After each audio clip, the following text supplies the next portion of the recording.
முருகப்பெருமானே என் மூச்சுக்கு துணை என்று வாழும் மேஷராசி அன்பு சொந்தங்களுக்கு வணக்கங்க. எல்லாரும் எப்படி இருக்கீங்க? நலம் குறைவோ வளம் குறைவோ வாழ்க்கை எங்கேயோ போகுது. ஆனா என்னைக்கும் பயந்தது கிடையாது. நம்ம ராசிக்கு சின்ன வேணா ஆடா இருக்கலாம், ஆனா மற்றவங்களுடைய ஆட்டத்துக்கு அடிபணிய மாட்டோம். அதே போல மற்றவங்களை ஆட விட்டு வேடிக்கையும் பார்க்க மாட்டோம். நியாயமா இருக்கியா துணை வருவேன், அநியாயமா இருக்கியா அழிச்சு போடுவேன். என்னங்க மேஷராசிக்காரங்க ரொம்ப வம்பான ஆளுங்க போலையே, சண்டைக்கே நிற்பாங்க போலையே அப்படின்னு சொன்னா ஆமா நிற்போம். அநியாயத்துக்கு எதிராக சண்டை போடுவோம். போர் குணம் கொண்டவங்க தான். போராடியும் நல்லதை மட்டுமே நிலைநாட்டணும்னு பாடு வைப்போம். எனக்கு பிரச்சனையா பரவாயில்ல, நான் சமாளிச்சுக்கிறேன். ஆனா என்னை சுத்தி இருக்கவங்களுக்கு பிரச்சனையா, இல்ல பொதுப்படியா யாருக்காவது என்ன பிரச்சனை நடக்குதா தட்டி கேட்பேன். ஏன்னா முருகனுடைய அனுகிரகம் படித்தவங்க இவங்க சும்மா இருக்கவே மாட்டாங்க. ஒரு சிலர் சொல்லுவாங்க, டே வீட்டுல சும்மாவே இருக்க மாட்டியா, சும்மாதான் ஏண்டா, எங்கேயாச்சும் ஒரு வம்பு வழக்கு இழுத்துட்டு வர அப்படின்னா இவங்களா போய் வம்பு வழக்கு இழுக்க மாட்டாங்க. இதா தப்பு தண்டா நடக்குது, உண்மைக்கு மாறா ஒரு விஷயம் நடக்குது, ஒரு நியாயமே இல்லாத விஷயம் நடக்குது, கண்டிப்பா இவங்க சும்மா இருக்க மாட்டாங்க. அது யாராக இருந்தாலும் சரி, அந்த தெய்வமே இறங்கி வந்தாலும் சரி, தெய்வமே இது வந்து தப்பு, நீ அமைதியாரு நான் பாத்துக்கிறேன் அப்படின்னு சொல்லி தெய்வத்தையே ஒதுக்கி வச்சு கூட அந்த உண்மைக்கு போய் துணை நிற்பாங்க. ஒருத்தங்க உறக்க பேசுறாங்கன்னா அவங்களுடைய வார்த்தையில உண்மை இருக்கும், அவங்களுடைய மனசுல உண்மை இருக்கும். இதனாலதான் மேஷம் வந்துட்டு நல்ல உறக்க பேசுவாங்க. புரியுதுங்களா? இவங்க பேச்சுக்கள்லாம் அனல் பறக்கும். முருகப்பெருமான் எப்படிங்க, தீயோரை கழுவேற்றும் என் வேலையா, எப்படிங்க முருகான் அந்த வார்த்தை கேட்டா போதும் அரோகரா அப்படி ஒரு மாதிரி மனசுக்குள்ள உற்சாகம் பெருக்கெடுக்கும். நான் இருக்கேன்பா உனக்கு அப்படிங்கிற மாதிரி அந்த கந்த கடவுள் அந்த கருணை மூர்த்தியோடைய ஒட்டுமொத்த அந்த தைரியமும் நமக்கு வந்துடும். முருகப்பெருமானை பத்தி யார் நினைக்கிறாங்களோ இல்லையோ, மேஷம் கட்டாயம் நினைச்சே ஆகணும். செவ்வாய் பகவானை அதிபதியாக கொண்டவங்க நீங்க. அவருடைய அதிர்ஷ்ட தெய்வம் முருகப்பெருமான். ஸோ உங்களுக்கான இஷ்ட தெய்வம் அதிர்ஷ்ட தெய்வம் குலதெய்வமாக கூட நீங்க வந்து முருகப்பெருமான வழிபாடு செய்யறது மட்டுமே உங்களுடைய வாழ்க்கை சிறப்பாக மாற்ற ஒரே வழி. அதாவது சுக்குக்கு மிஞ்சின மருந்தும் இல்லை, சுப்பிரமணியனுக்கு மிஞ்சின தெய்வமும் இல்லை. இந்த மேஷ ராசிகளை பார்த்து யாராவது உனக்குலாம் என்ன தெரியும்னு பேசினான்னு வச்சுக்கோங்களேன், அவங்கள மாதிரி ஒரு விவரம் தெரியாத ஆட்களை பார்க்கவே முடியாது.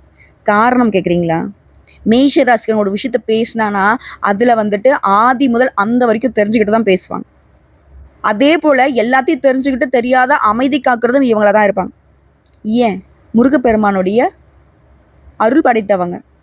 ஏன்னா ஈசனுக்கே வேதத்திற்கான பொருள் உரைத்ததால் தான் முருகப்பெருமான் எப்படி போற்றப்படுறாரு, குருவிற்கு எல்லாம் மேலான குருவாக கருதப்படுகிறார். முருகனை வழிபாடு செய்றீங்களா, எப்பேற்பட்ட பிரச்சனையாக வேணா இருக்கட்டும், அது இருந்த இடம் தெரியாம ஓடி போயிடும்.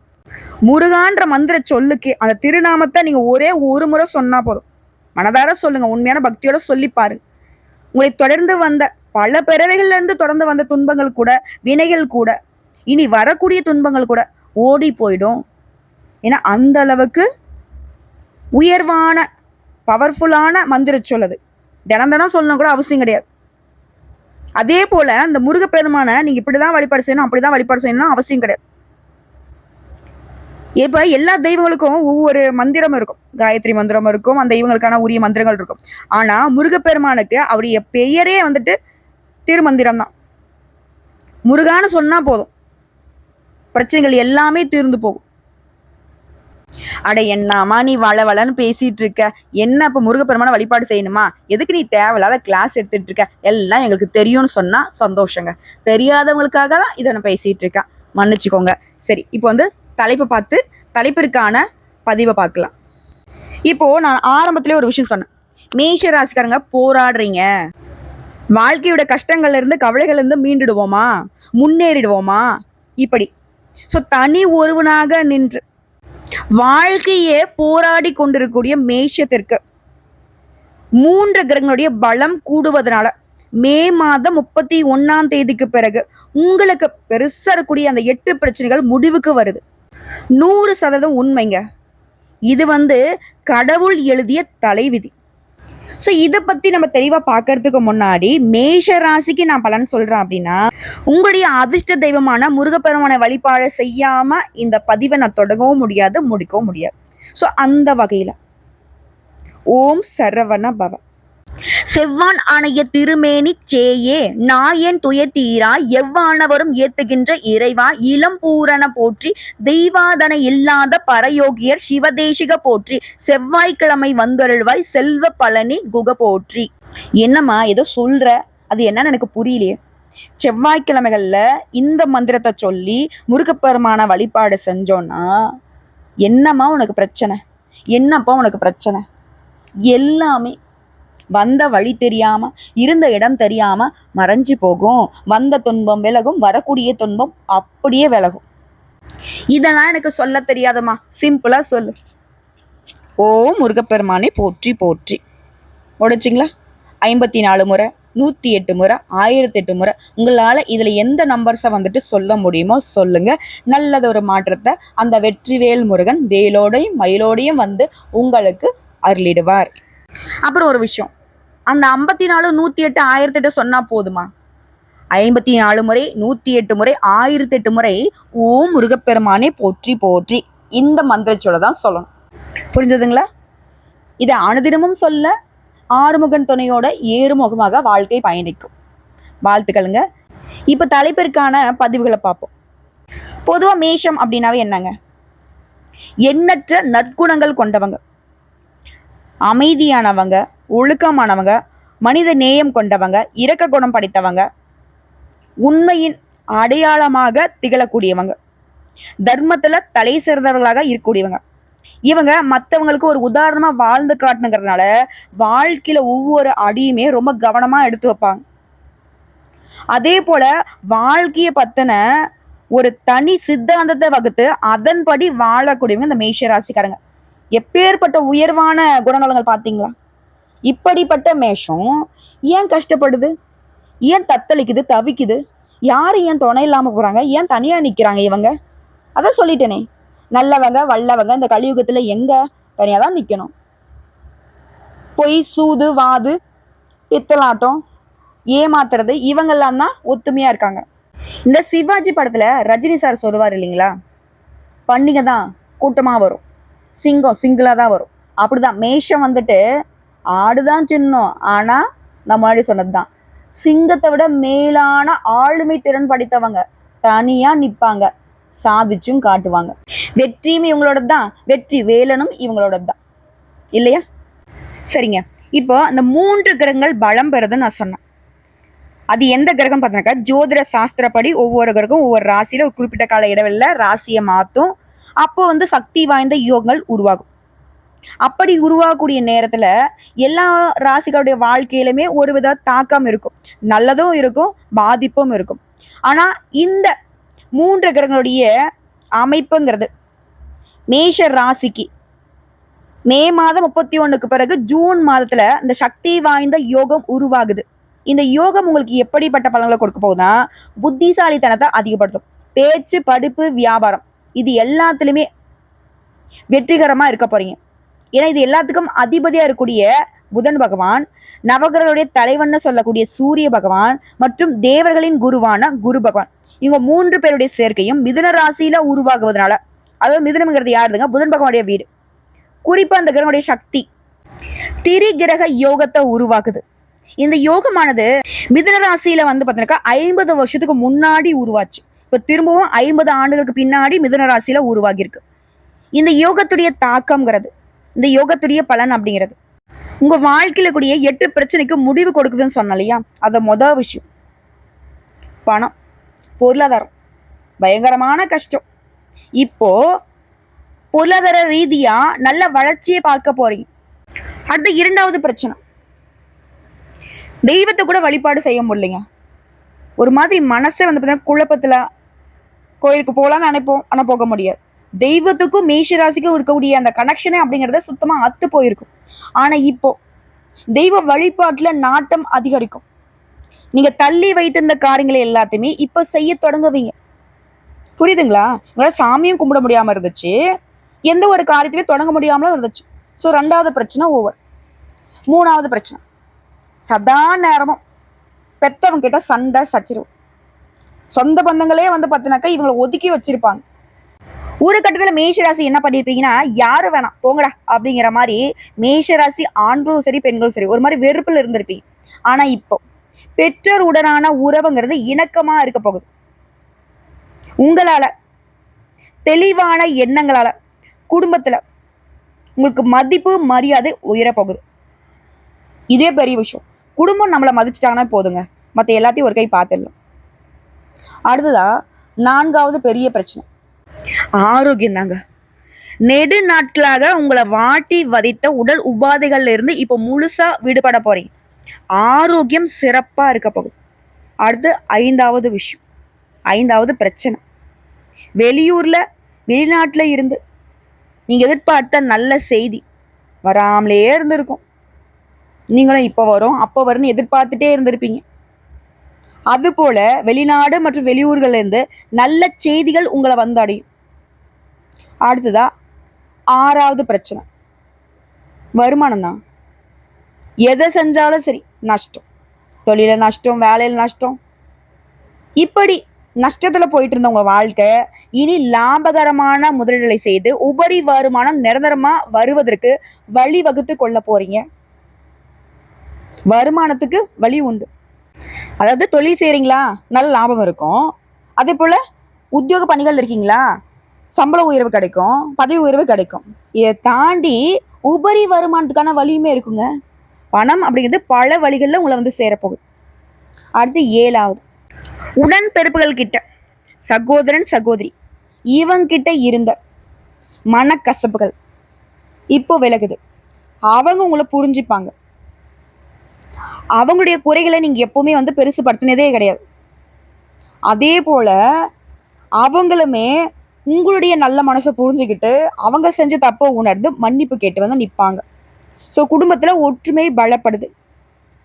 எல்லாத்துக்கும் மேல 8வது பெரிய பிரச்சனை, உங்களை ஏமாத்துறாங்க இல்லையா.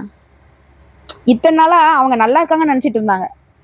நம்ம இவங்களை ஏமாத்துறோம், நமக்கு இனி ஒரு நல்ல காலம் தான் அப்படின்னு நினைச்சிட்டு இருப்பாங்க. ஆனா உங்களை ஏமாத்துற நொடியிலிருந்தே அவங்க வாழ்க்கை நல்லா இருந்தாலும் நிறைய விஷயங்கள்ல நஷ்டத்தை பார்த்துருப்பாங்க. ஸோ அப்படி உங்களை ஏமாத்துறவங்க இப்போ உங்ககிட்ட வந்து மன்னிப்பு கேட்டு நிற்பாங்க. இந்த காலகட்டத்தில் அவங்களுக்கு நீங்க மன்னிப்புமே கொடுக்க போறீங்க. மன்னிக்கிறது பெரிய மனுஷனுடைய தன்மை இல்லையா. அதுல எப்பவுமே மேஷராசி உயர்வானவள் தான். எல்லாத்துக்கும் மேல உத்தியோக பணிகள் இருக்கீங்களா, உயர் அதிகாரிங்க இத்தனை நாளா என்ன செஞ்சாலும் சரி, நம்ம நல்லதை செஞ்சாலும் சரி அது நமக்கு கெட்டதா வந்திருக்கும். ஆனா இப்போ தனியார் துறையோ அரசாங்கத்துறையோ இல்லை கூலி வேலையை செய்தாலும் சரி, உங்களுக்கு மேல இருக்காங்க பாத்தீங்களா, அவங்க உங்களுக்கு ஆதரவு கொடுப்பாங்க, உங்களுக்கு உறுதுணையா இருப்பாங்க. உங்களுடைய பெரும்பாலான விருப்பங்களை நிறைவேற்றி கொள்ளக்கூடிய வாய்ப்பை கொடுப்பாங்க. கூட வேலை பார்க்குறவங்க கிட்ட பொறாம அதிகமா இருக்கு ஓகேங்களா, அவங்க கிட்ட பார்த்து கொஞ்சம் சூதானமா இருந்துக்குவாங்க. அதே போல அன்றாட பணிகளை சிறப்பா செஞ்சு முடியும். சின்ன ஒரு குறை கூட வரக்கூடாது. நேரம் காலம் பார்க்காம உங்களுடைய வேலையை கடமையை கரெக்டாக செஞ்சு முடிச்சுக்கோங்க. அதே போல நீங்க எதிர்பார்த்து இருந்த பதவி உயர்வு இடமாற்றம் இப்போ கிடைக்கிறதுக்கு வாய்ப்பு அதிகம். அதே போல பணத்துக்கு குறைவே இல்லைங்க, நிறைவான தனவரவு இருக்கு. இந்த நேரத்தை நீங்க கரெக்டாக பயன்படுத்திட்டீங்கன்னா சிக்கன நடவடிக்கையின் மூலம் ஓரளவு பணத்தை சேமிச்சு வச்சுக்க முடியும். ஸோ அதனால சேமிப்புல கவனம் வச்சுக்கோங்க. இது வியாபாரிகளை பொறுத்த வரைக்கும் கடன் விஷயத்துல கவனமா இருந்துட்டீங்கன்னா மனநிறைவுக்கு குறைவு இருக்காது. வியாபாரம் லாபகரமா நடக்கும். நாளுக்கு நாள் உங்களுடைய கஸ்டமர்ஸ் கிட்ட நல்ல மதிப்பை பெறுவீங்க. வியாபாரத்துல வளர்ச்சி காண்பது ரொம்ப அவசியம். அதே நேரத்துல அவங்கள வந்து கொஞ்சம் திருப்தி அடைய வைக்கக்கூடிய வகையில தரமான பொருட்களை கொள்முதல் பண்ணுங்க. வியாபாரத்தை பெருக்க இது உதவிகரமா இருக்கும். தொழில வளர்ச்சி இருக்கும், வருமானம் சீரா இருக்கும். அதே நேரத்துல கூடவே வந்து சுப செலவுகளும் வரும். அது உங்களுக்கு சந்தோஷம் கொடுக்கும். ஒழுங்கா திட்டமிட்டு முறைப்படி நீங்க செயல்படுவதன் மூலம் தொழில அதிகப்படியான முன்னேற்றம் பார்க்க முடியும். அடுத்து கலைத்தொழில் இருக்கவங்க, இடைத்தரகர்கள் இருக்காங்க இல்லையா, ஒத்துழைப்பை எதிர்பார்க்காம நீங்க நேரடியா முயற்சி செஞ்சீங்கன்னா புதிய வாய்ப்புகள் கிடைக்கும். மகிழ்ச்சிக்கு இடம் இருக்கு. அதே போல வரக்கூடிய வாய்ப்பை நம்ம ரேஞ்சுக்கு இதெல்லாம் சாதாரணம் அப்படின்ற மாதிரி ஒதுக்கி வச்சீங்கன்னா அது வந்து பெரிய இழப்புகளுக்கு கொண்டு போய் விட்டுடும். ஸோ சின்ன வாய்ப்போ பெரிய வாய்ப்போ பயன்படுத்துங்க. அதே போல வெளியூர் பயணங்களை அடிக்கடி போயிட்டு வரக்கூடிய வாய்ப்பு இருக்கு. சக கலைஞர்கிட்ட சுமூகமா நடந்துக்கிறதுக்கு பாருங்க. நல்ல பெயரை காப்பாற்றிக்கிறதுக்கான வழியை பாருங்க. வண்டி வாகன வசதிகள் பெருகுது. கலைஞர்கள்லாம் உங்களுடைய திறமைகளை வெளிக்காட்டுவதற்கு வாய்ப்புகள் அமையும். அடுத்து மாணவர்கள், நீங்கள் முயற்சி செஞ்சீங்க அப்படின்னாக்கா கல்வியில் நாளுக்கு நாள் முன்னேற்றம் உண்டு. தேர்வுகளை அதிக மதிப்பெண்களை பெற்று உங்களோட உயர்கல்வி கனவுகள் நனவாகும். அதே போல் இடையில நின்றுட்டவங்களாம் இப்போ தேர்வு எழுதி அதை பாஸ் பண்ணிடுவீங்க.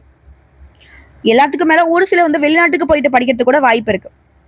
ஞாபக மருதி, உடல் சோர்வு, இது எல்லாமே முழுசாக உங்களை விட்டு போகுது. சுறுசுறுப்பாக வளம் வர போகிறீங்க.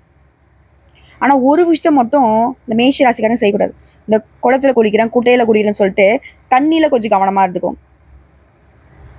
அடுத்த அரசியல்வாதிகளுக்கு உங்களுக்கு சில சோதனைகள் வந்தாலும் அதை சாதனையாக மாற்றிப்பீங்க. ஏன்னா உங்கள் மனசு உறுதியாக இருக்குது. இத்தனை காலமாக எந்த அளவுக்கு பொறுமையாக இருந்தீங்களோ இதன் காரணமாக தலைமை கிட்ட பேர் அன்பையும் நன்மதிப்பையுமே பெற்று வச்சிருக்கீங்க.